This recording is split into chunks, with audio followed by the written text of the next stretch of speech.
అత్యాధునిక టెక్నాలజీతో నడుము మరియు వెన్నునొప్పికి treatment. Tejas spine care, Somajiguda, Sainikpuri, Gachibowli. నమస్తే, నేను Keshav. Welcome to Suman TV. అమెరికాలో వీసా నిబంధనలు సరళతరం చేస్తున్నారా, రాను రాను కఠినతరం అవుతున్నాయా? మరీ ముఖ్యంగా విదేశీయులు అమెరికాలో అడుగు పెట్టేందుకే భయపడేటువంటి సంకేతాలు చాలా స్పష్టంగా కనిపిస్తున్నాయి. అమెరికా ప్రభుత్వం వీసా స్లాట్స్ను కూడా బ్యాన్ చేయాలి, టెంపరీ బ్యాన్ పెట్టాలనేటువంటి ఒక డెసిషన్ తీసుకుంది.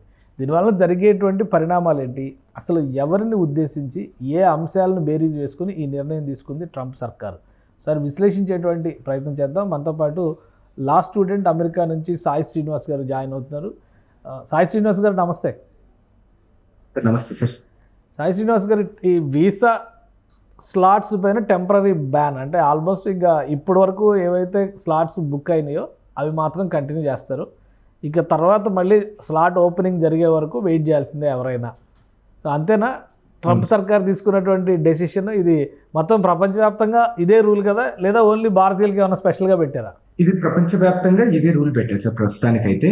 సో ద రీజన్ ఏంటంటే, నేను అనుకోవడం ఏంటంటే, మీరు అందరు ఇందాక కూడా మనం డిస్కస్ చేసాము, ఇంటర్నేషనల్ స్టూడెంట్స్ ఏ యూనివర్సిటీ అయినా 15% అనేది తీసుకొని రావాలి, అందుకని ఎక్కువ తీసుకొని రాకూడదు అనేది ఎలా అడ్డుకట్ట వేయగలరు సార్? యూజువల్ గా ఈ వీసా అపాయింట్మెంట్స్ కానీ తగ్గించడం కానీ, ఈ ప్రాసెసింగ్ టైం ఎక్కువ పెంచడం కానీ, లేకపోతే వీసా అపాయింట్మెంట్ సంవత్సరానికి ఒకసారి లేకపోతే నెలకు ఒకసారి ఇవ్వడం జరిగింది, ఏమైతుంది, మనకు ఇంట్రెస్ట్ పోతుంది కదా సార్ కంప్లీట్ గా అమెరికాకి రావాలి, వేరే దేశానికి వెళ్ళి చదువుకోవాలి అనేది.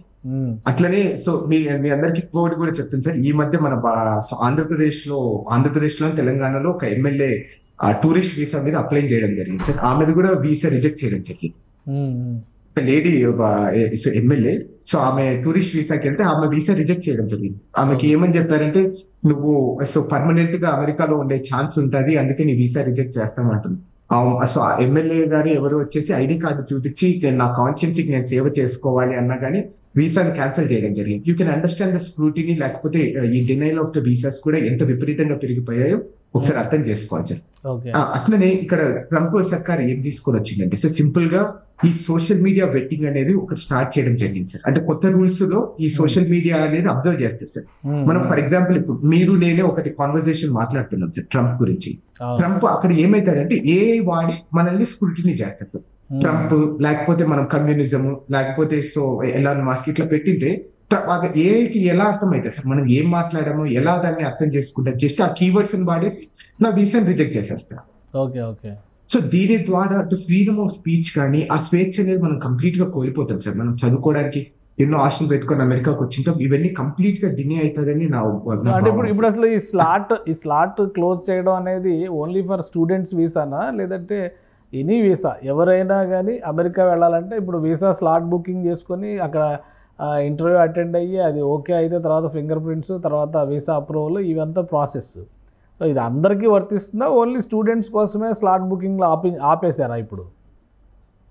అందరికీ వర్తిస్తుంది సార్ ఇది. సో ఎవరైనా విజిటర్ వీసా తీసుకోవాలన్నా కానీ సేమ్ ప్రొసీజర్, స్లాట్ లేదు కాబట్టి ఇప్పుడు ఎవరో వెళ్ళడానికి అవకాశం లేదు. అవును. So America banned for visiting, banned for working as of now. Okay. So ఏంటి దీనికి పరిష్కారం ఏంటి? ఎందుకు ఇలాంటి కఠిన నిర్ణయం తీసుకోవాల్సి వచ్చింది? స్టూడెంట్స్ వీసాస్ గురించి స్టూడెంట్స్ కోసమే రెగ్యులేట్ చేసేటువంటి ఆలోచన ఉంటే అందరికీ బ్యాన్ ఎందుకు పెట్టారు? సో వివిధ సందర్భాలు సార్, మేక్ అమెరికా గ్రేట్ అనేది, లేకపోతే ఇక్కడ అమెరికన్స్ జాబ్స్ అనేది వీళ్ళందరూ తీసుకొని పోతున్నారు. సో ఇంటర్నేషనల్ స్టూడెంట్స్ వచ్చి తీసుకుంటున్నారు. మీరందరూ చూసింటారు ఈ ఓపీటీని కానీ స్టెమ్ ఓపీటీని కానీ మార్కో రూబో కూడా నేను రిమూవ్ చేస్తాను, నేను నేను సెక్రటరీగా నేను ప్రామిస్ చేస్తాను, ఈ ఓపీటీ బిల్ ని నేను రిమూవ్ చేస్తానని చెప్పడం జరిగింది. సో ఇలా వివిధ సందర్భాలు వాళ్ళు చేసే ఆర్గ్యుమెంట్స్ కానీ ఈ నేటివ్ అమెరికన్స్ కి ఫర్దర్ చేయాలి అనే ఒక సందర్భంలో ఇవన్నీ చేస్తున్నారని నేను అనుకుంటున్నా సార్. అట్లనే ఇది ఎంతవరకు వెళ్తుందని కూడా ఒకసారి మనం ఆలోచించుకోవాలి. అట్లనే ఈ సోషల్ మీడియా వెట్టింగ్ అనేది మోస్ట్ అంటే ఏమంటే హార్డెస్ట్ థింగ్స్. మనం ప్రైవేట్ సందర్భాలలో మనం మాట్లాడుకునేటి, లేకపోతే మనం ప్రైవేట్ గా మనము స్వేచ్ఛ అంటే ఈ మోడర్న్ టెక్నాలజీ కదా సార్ కంప్లీట్ గా. మనం నీకు ఏదైనా కానీ మీరు చెప్పాలనుకుంటే మీ సోషల్ మీడియా ద్వారా చెప్తున్నారు. ఇప్పుడు దాన్ని మీరు కట్టెలు చేయాలి అనుకుంటే ఇది ఎక్కడికి వెళ్ళిపోతుంది కూడా ఒకసారి ఆలోచించుకోవాలి సార్. ఇవన్నీ ఈ స్టెమ్ లేకపోతే ఈ హార్డ్వేర్ ఇష్యూస్ కానీ లేకపోతే బర్త్ రైట్ సిటిజన్షిప్ ని కానీ ఇవన్నీ కట్టెలు చేయాలంటే ఎలా చేయాలి?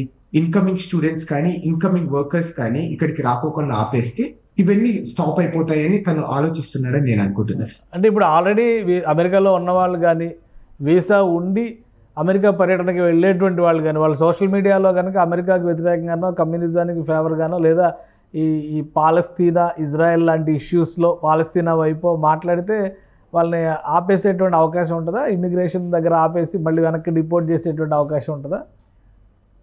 ఇప్పటికైతే ప్రస్తుతానికైతే ట్రంప్ ఏం చెప్తున్నాడంటే నేషనల్ సెక్యూరిటీకి మీరు టెర్రరిస్ట్ ఆర్గనైజేషన్ కి సపోర్ట్ చేస్తున్నారు కాబట్టి మేము సోషల్ మీడియా వెట్టింగ్ ద్వారా మిమ్మల్ని ఐడెంటిఫై చేసి మీ వీసా డినై చేస్తాము అంటున్నారు. కానీ అసలైన సందర్భాలలో అంటే దేనికైనా వాడచ్చు కదా సార్ వాళ్ళు. అంటే ట్రంప్ ని వ్యతిరేకంగా చేసినా గానీ లేకపోతే విధి విధానాలను అమెరికన్ విధి విధానాలని ఒకసారి ఏదైనా క్వశ్చన్ చేసినా గానీ దీనికి కూడా వాడచ్చు కదా. ఇప్పుడు వీసా డినై అయితే మీరు క్వశ్చన్ చేసే రైట్ లేదా, మీరు జస్ట్ ఆ స్లిప్ ఇస్తారు, మనం వెనక్కి వెళ్ళిపోవాలి. ఓకే, సో మనం క్వశ్చన్ చేసే రైట్ లేనప్పుడు ఈ సోషల్ మీడియా వెట్టింగ్ ద్వారా ఏమైతుంది అన్ని వీసా డినైల్స్ వచ్చేస్తాయి. అవును కనుకంటే ఆల్రెడీ వీసా శాంక్షన్ అయిపోయి వెళ్ళే వాళ్ళు కూడా ఉంటారు కదా. సో ఇమిగ్రేషన్లో వెరిఫికేషన్ టైంలో ఈ సోషల్ మీడియాని స్క్రూటినీ చేసినా ఎవరైనా పొరపాటునో గ్రహపాటునో ఏదో ఒక పోస్ట్ షేర్ చేసినా అది పెట్టినా అక్కడ కూడా స్టాప్ చేసేటువంటి అవకాశం ఉంటుంది. అక్కడ కూడా స్టాప్ చేసి డిపోర్ట్ చేసే అవకాశం ఉంటాయి సార్. ఆ డిపోర్టేషన్ ఒకసారి జరిగిన తర్వాత ఇంకా మీరు జీవితాంతం అమెరికాకి రాలేదు, అంటే కంప్లీట్ బ్యాన్ వచ్చేస్తారు. ఓకే ఇంకా మళ్ళీ అప్లై చేయడము రెన్యువల్ లాంటివి కూడా ఏమి ఉండవు, ఇక చాప్టర్ క్లోజ్. అమెరికా వెళ్ళడం అనేది మీకు సాధ్యం కాని కలగా మారిపోద్ది. అవును అంతే సార్. అట్లీస్ట్ వీసా డినై అయినా కానీ అట్లీస్ట్ మనం నెక్స్ట్ అప్లై చేయడానికి ఛాన్స్ ఉంటుంది సార్. కానీ డిపోర్టేషన్ ఒకసారి జరిగిన తర్వాత మనం శాశ్వతంగా అమెరికాకు పోలేదు. అంటే వీళ్ళు చెప్తారు 10 సంవత్సరాల తర్వాత మీరు తిరిగి రావచ్చు, which is not possible guys. Okay so అందుకు ఇప్పుడు అట్లనే సార్ టూరిస్ట్ వీసాస్ కూడా విపరీతంగా తగ్గించారు సార్. మీకు తెలుసో తెలీదో ఓన్లీ భారతీయులు 400 కోట్లు ఓన్లీ వీసా అపాయింట్మెంట్స్ కి డబ్బులు ఖర్చు పెట్టారు సార్. 400 కోట్లు. సో అప్లికేషన్ పెట్టేటప్పుడు కట్టే ఫీజు, అప్లికేషన్స్ కట్టేటప్పుడు ఫీజు 400 కోట్లు సార్ సుమారు. ఓకే సో అమెరికా క్రేజ్ మన దేశంలో అంత పెద్ద ఎత్తున ఉంది. అవునవును సార్. అట్లనే మీరు చూసుకుంటారు. సో ట్రంప్ అధికారంలోకి వచ్చిన తర్వాత almost 25% of the international students అమెరికాకి రావడం చాలా తగ్గిపోయారు సార్. ఓకే సో దీని ద్వారా ఎవరు ఎఫెక్ట్ అవుతుంది అంటే ఇక్కడ ఉన్న పబ్లిక్ యూనివర్సిటీ మనము ఫుల్ ఫీజ్ పే చేస్తాం. అమెరికన్స్ యూజువల్ గా వీళ్ళకి స్కాలర్షిప్స్ గ్రాంట్స్ ఇవన్నీ వస్తాయి. మన ఇంటర్నేషనల్ స్టూడెంట్స్ కంప్లీట్ గా $50,000 $70,000 మనం కంప్లీట్ గా మనకి ఏ స్కాలర్షిప్ లేకపోతే మనం ఫీజ్ పే చేస్తుంటాం సార్. ఇవన్నీ దీని ద్వారా యూనివర్సిటీస్ నడవడం కానీ చాలా బాగా అంటే గ్రోత్ కానీ రీసెర్చ్ డెవలప్మెంట్ కానీ ఇవన్నీ విపరీతంగా ఫండ్స్ వాడతారు. సో అదే కట్టెలు చేసి యూనివర్సిటీ సస్టైన్ అవుతాయా లేదా అనేది కూడా ఒకసారి ఆలోచించుకోవచ్చు. అలానే యూనివర్సిటీకి అనుసంధానంగా విపరీతమైన షాప్స్ కానీ అక్కడ ఎకనామీ కానీ విపరీతంగా గ్రో అయింది, అవి కూడా కట్టెలు అయిపోతాయి కదా. ఇవన్నీ లాస్ట్ కి ఎవరు ఎఫెక్ట్ అవుతారు? అమెరికన్ ఎకనామీ ఎఫెక్ట్ అవుతారు. అది ఎవరికి అర్థం కావడం లేదు.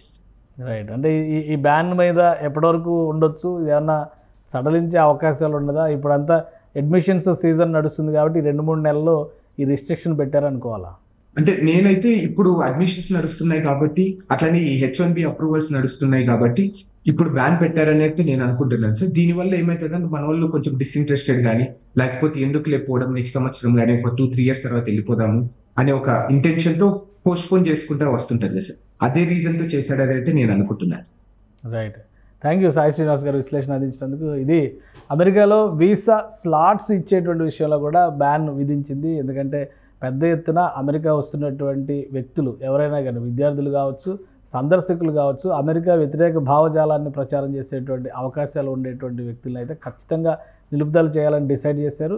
స్లాట్ బుకింగ్స్ని నిలుపుదల చేస్తే ఈ విపరీతమైనటువంటి రెస్పాన్స్, ఊహించని విధంగా వస్తున్నటువంటి ఈ అప్లికేషన్ ప్రాసెస్ని కూడా కొంతవరకు కర్టైల్ చేయడానికి అవకాశం ఉంటుందనేటువంటి ఆలోచన అమెరికా ప్రభుత్వం చేస్తున్నట్టు కనిపిస్తుంది. ఇక అమెరికాలో చదువుకోవడానికి కానీ లేదా అమెరికాలో సరదాగా విహారానికి వెళదాం అనుకున్న వాళ్ళు కానీ మీ సోషల్ మీడియాని జాగ్రత్తగా స్క్రూటినీ చేసుకోవాల్సి ఉంటుంది.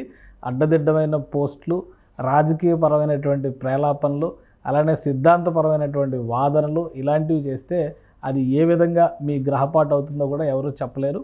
సో ఉన్నటువంటి అంశాలను స్క్రూటినీ చేసినాక సోషల్ మీడియాలో మీరు చేస్తున్నటువంటి వాదనలు అమెరికా వ్యతిరేక భావజాలంగా కనుక భావిస్తే అక్కడికి వెళ్ళినా కానీ డిపోర్ట్ చేసే ఛాన్సెస్ ఉంటాయని సాయి శ్రీనివాస్ గారు విశ్లేషిస్తున్నారు. డిపోర్ట్ చేస్తే జీవితంలో అమెరికా చూడడం అనేది, అమెరికా గడప తొక్కడం అనేది సాధ్యమే కాదు. కాబట్టి అమెరికా వెళ్ళాలనేటువంటి కోరిక ఉంటే మాత్రం సోషల్ మీడియా పైన కూడా మీ కంట్రోల్ మీకు ఉండాల్సినటువంటి అవసరం కనిపిస్తుంది. ఇది special discussion. Keep watching. Suman టీవీలో మీ పర్సనల్ అండ్ బిజినెస్ ప్రమోషన్స్ కోసం కింది నెంబర్కి కాంటాక్ట్ చేయండి.